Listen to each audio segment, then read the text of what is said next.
The Terminator is something that has deeply embedded itself into pop culture and just culture in general, but sometimes I wonder how familiar people are with the actual story of the first film. When people directly or indirectly mention this film, are they just picking up on something they've heard, or are they familiar with this story? I know for most of my pre-adult life I could not distance the Spanish phrase hasta la vista from my knowledge that Arnold Schwarzenegger said it in a movie once. Likewise, I cannot count how many times I have heard someone say, "I'll be back," usually using the Arnold voice inflection. I would not consider myself an expert on the Terminator franchise. I've seen the first two movies, and most of the television series The Sarah Connor Chronicles, which was a spin-off from the second film. With both of the movies I've seen, I saw them both fairly early on while I was in college, and while I enjoyed them, I don't think I was really thinking about them when I watched them. I was mostly just engaged in seeing cool robots and time travel and all of the mythos things in those two movies. It wasn't a time in my life where I really thought critically about things I read and watched, or at least not like I think I do now. In any case, I recently purchased the first Terminator film at my local Blockbuster in a closeout sale. After watching it again, I had many things I wanted to say that didn't cross my mind the first time I watched it. What first came to my mind when I saw this movie the second time is how it doesn't actually feel like a science fiction movie. Gun to your head, if you had to categorize this movie, you would probably say action or science fiction, and I wouldn't blame you. Just about any scene Arnold is in is full of mind-numbing action, and elements like cyborg assassins and time travel definitely feel like things you'd find in a science fiction story. It could be that, since I had seen this film before, when I watched it the second time, I wasn't paying as much attention to the mythos things as I was the structure of the movie.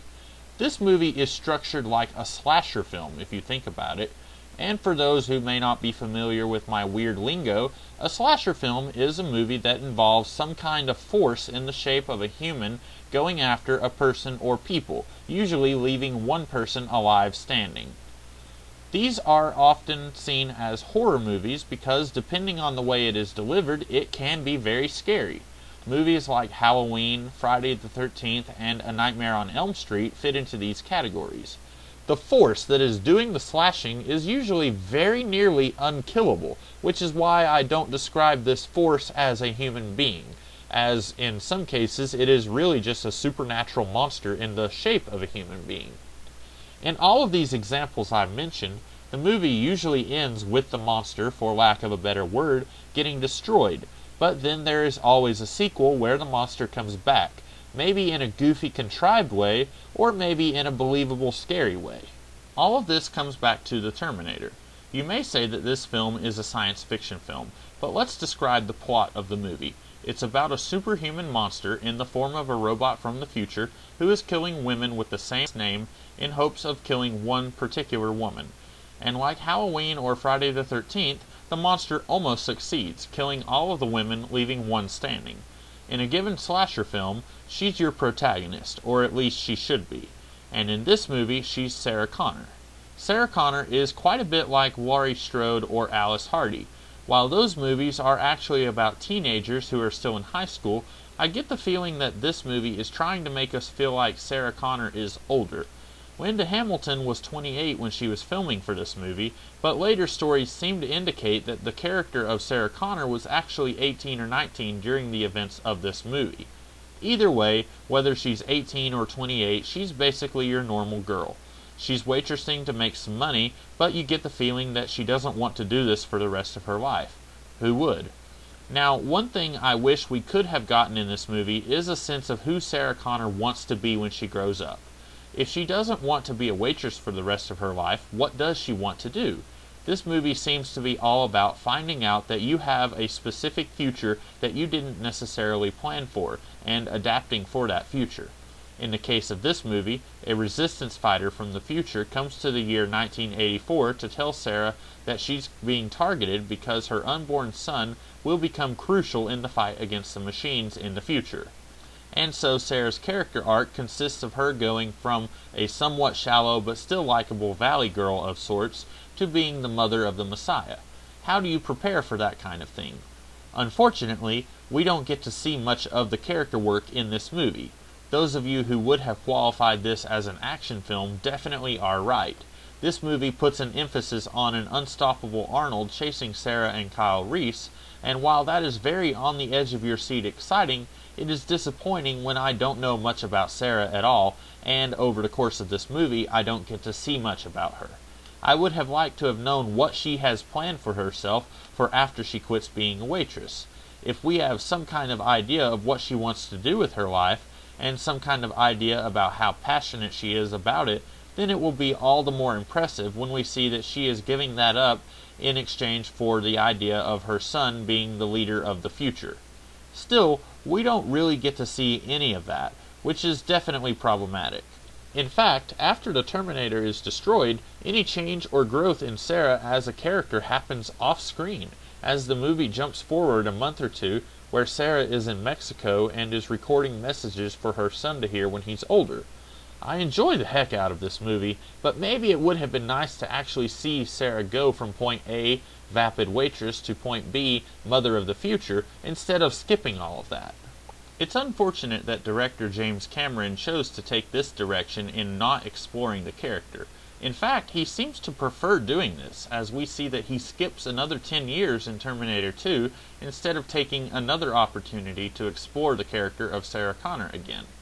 In any case, this movie, as I've said, is really fun. I'm not sure if I have much more to say about it. Usually I would talk about the motivations and the big plan of the villain, but since Arnold plays a cyborg, he doesn't really have motivations. He's just programmed, and he does what he's programmed to do. We don't have to make sense of it all and see if every action he commits in this movie is consistent with what his goals are, because we are told flat out what his goals are, and he seems pretty consistent in working toward those goals.